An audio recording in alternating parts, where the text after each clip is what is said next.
Hey everybody, today we are doing a market review, general market review of the stock market. We're not going to do Bitcoin right now in this video, although I probably will do one like literally right after I record this and then post it, but this video is going to be strictly US equities. It's going to be general market S&P 500 and some other stocks that I have written down here to show you guys the technicals of the stocks and also fundamentals about what's going on in the market. So basically,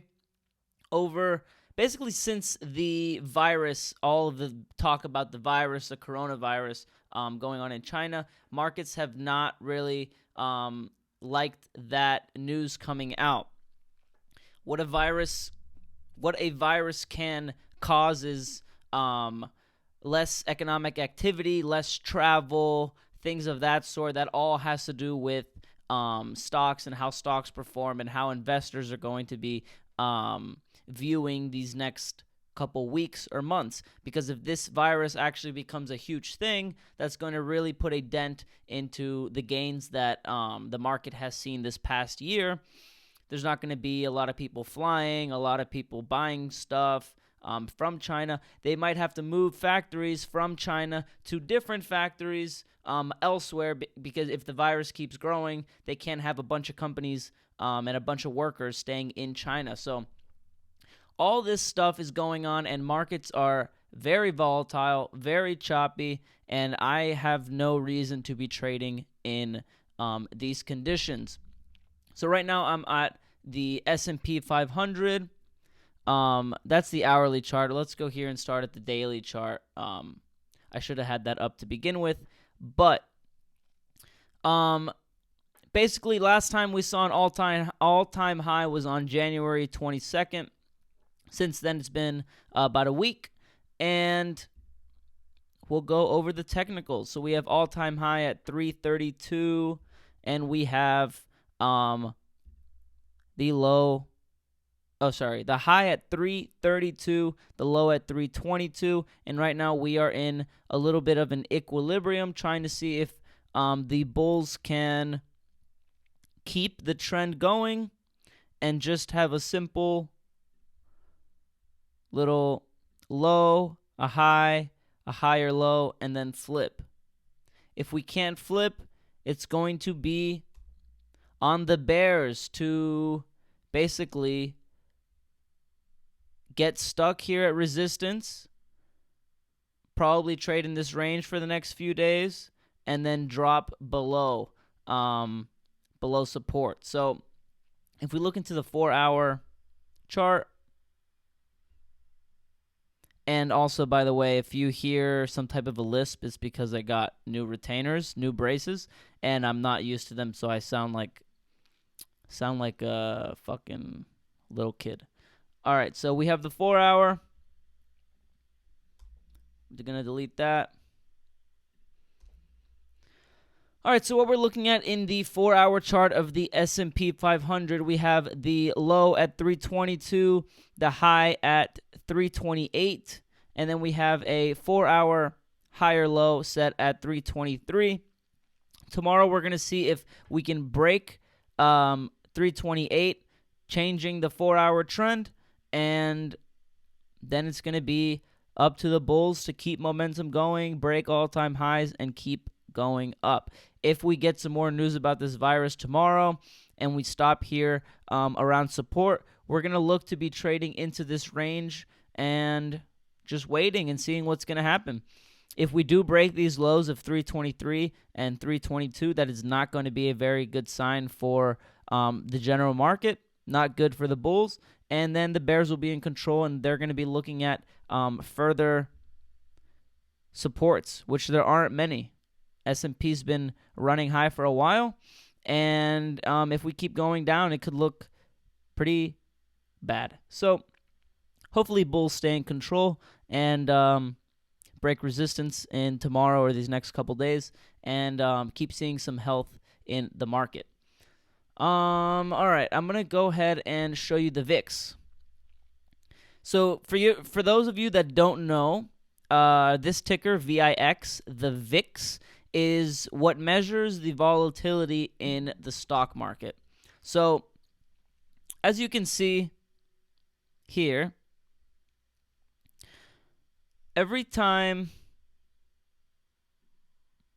I just drew this white line, right?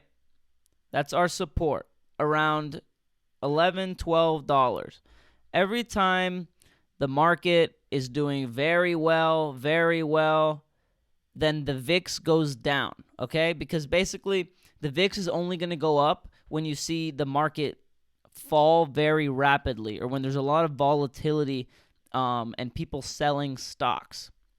So, for example, on this huge spike on July 29th, that was probably a very bad day in the market. So I don't know what happened that day, but if I go back to S&P 500 and I go to July 29th,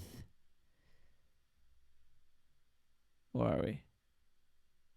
Boom, right here. This big sell-off that we saw here in July, look how the VIX responded. The VIX went boom. So basically, the VIX just measures the volatility, and when the VIX is down by $11, $12, that kind of means that there's something coming. That means that stocks are probably going to fall soon because they haven't fallen in a while. That's what we saw here. We saw the VIX chilling at around $12 over mid-January, and this huge spike up, that was probably a 30% move or something. Let me measure that. A 61% move on the VIX. It went from $12 to $19. So if you capitalize on the VIX and you see that it's around $11 or $12, that's a good buying point for the VIX. That means that probably markets haven't really been doing much in a while, and they're probably due for a pullback or some sort of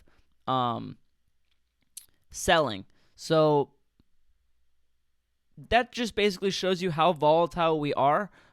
Today, look how we opened. We opened at $18 and we closed at $15.49. So if you would have bought the top of this move, you would have been down 16% on the day. That's how volatile the stocks were moving, and that's why I don't really trade in these conditions. If I don't have any clear setups, then there's no point in trading, because overnight another virus news can come out and then stocks open up lower. Anything can happen, and I don't really want to mess with that right now, because, I mean, just take a look at Tesla. This is the next one on the list I was going to go and talk to you guys about. Tesla's one that I haven't mentioned recently. I have posted just some infographics on it, but I haven't really talked about the technicals in a while, because I thought it was a little bit dangerous to buy, and I kind of stayed away from it recently. So I didn't really want to give anybody advice that might have not been the best advice. I don't know. When something's this euphoric and everyone's buying into it, I don't touch it, because from one day to another it can go down 20%, 10%, 5%. That's risk that I'm not willing to take. But with that being said, Tesla was probably the biggest mistake not buying that I had in stocks in general. I was eyeing this 175, 177 level for solo. This is the weekly time frame, by the way. Not this. What the hell am I doing? Stupid idiot. So you can see here, 176 was the exact same resistance from November of 2016 that it was hanging around. In November of 2016, well, actually, 2015, 2014, 175 was a big level for Tesla. We got all the way down to 175 in June, and I was thinking about buying it. I didn't have enough capital to set aside and just wait on it, because I needed that capital to trade, and I thought this move was going to take a lot longer than it did. A couple months later, and we have moved up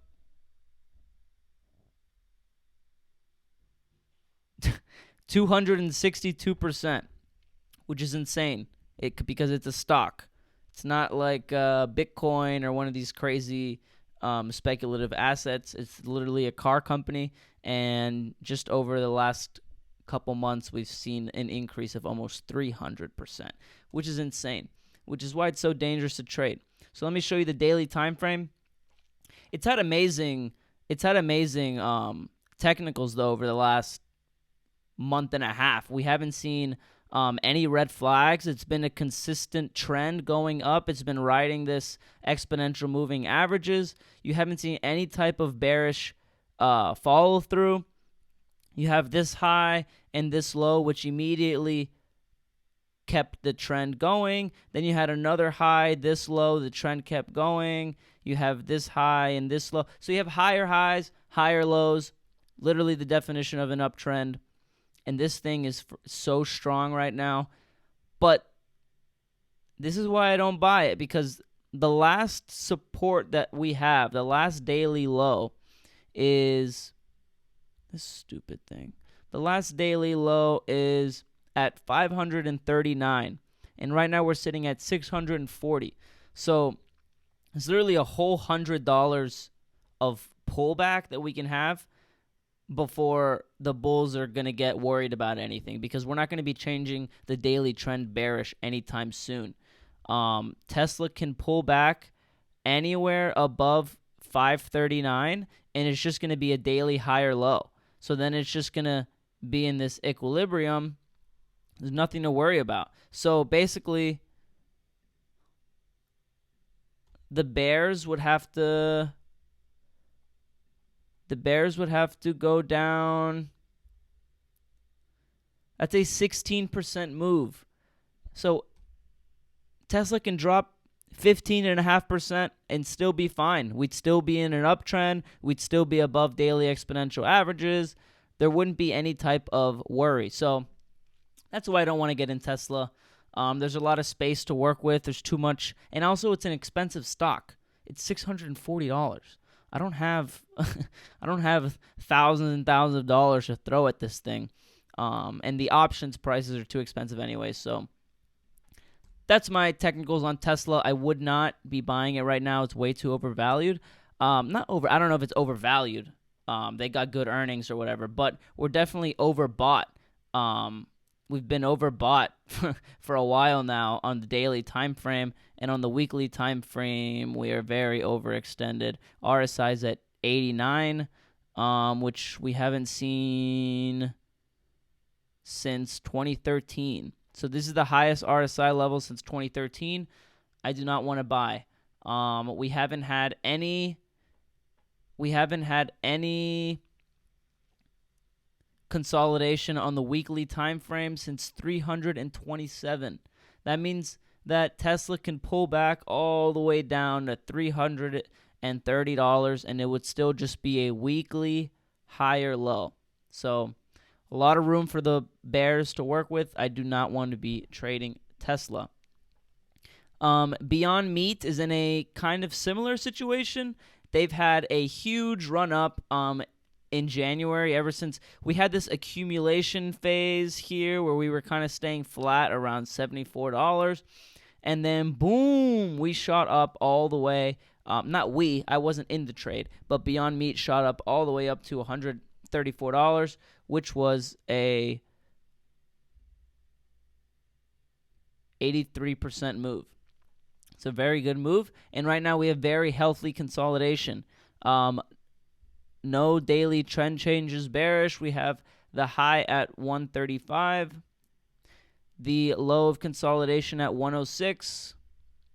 We have a higher low from 136 at 112, a lower high set at 129, and yesterday we set another higher low at 113.63. We're looking for anything below 129 to be a lower high, and we'll keep tightening in this range until we get a break up or a break down. So this would be good area to buy. You can set your stop losses under 111. If we do break bearish, then it'll probably keep going down. So You want to buy at or near support and then set your stop losses just under. So this is what it's going to look like. We're going to find a lower high and a higher low and probably, boom, see another explosive move like that. But it can also just as easily go and go down and down and down. So that's why you have to watch out. You gotta set your stop losses. You have to know. You have to have a target for where you're gonna go. You have to have a target for where you're gonna sell. You got to cut your losses. There's a lot of planning and risk management involved with trading. That's actually most of the skill behind it. Anyone can just pick stocks, and I mean they might get a good one or bad, whatever. But if you don't know how to manage your trades, then in the long run, it's not going to be very good for you. So next two things I'm going to go over is a couple commodities, US oil and gold. So US oil has had a horrendous January in 2020. This is the daily time frame. Oil got all the way up to $65, and now we're sitting at $52, which is a huge drop.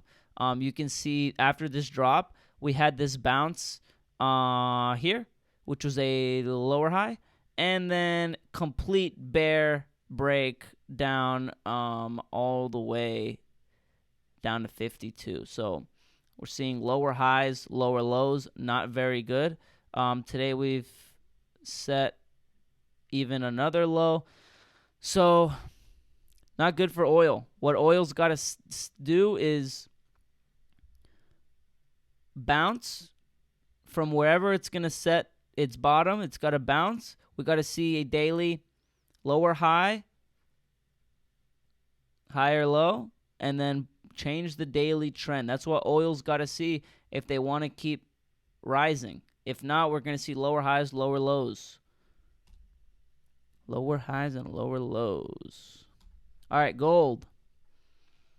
Gold is not looking too shabby.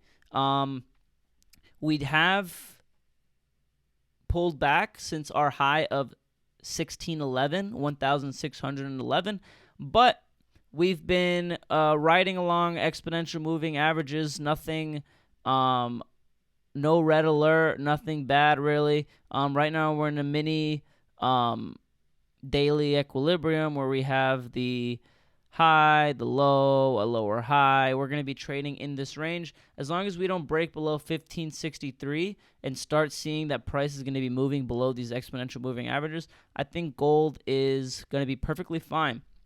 Also, gold is seen as a safe haven asset. So as long as these news articles and all this stuff keeps happening with the virus and Iran and the countless other world problems that the U.S. and basically everyone is facing, the higher gold will go, the more people will buy gold, and same thing with silver and other precious metals. That's why we've seen gold go up so much over the last year, basically. Gold has had such a good run, which I'm very happy about because I've made a decent amount on gold. I'm not in right now, but we'll see. So that's my technicals on the broader market. Basically just U.S. equities and two commodities. So hopefully you enjoyed. Hopefully you learned a little bit of information on trading and just setting your stop losses and making sure that you are paying attention to your position. So if you enjoyed the video, please subscribe to my channel. Please like the video. I really appreciate it. Trying to grow it. And also follow my Instagram at Supreme_charts. Gonna leave the links down below in the description. And thank you for watching. Tune in tomorrow for another general video.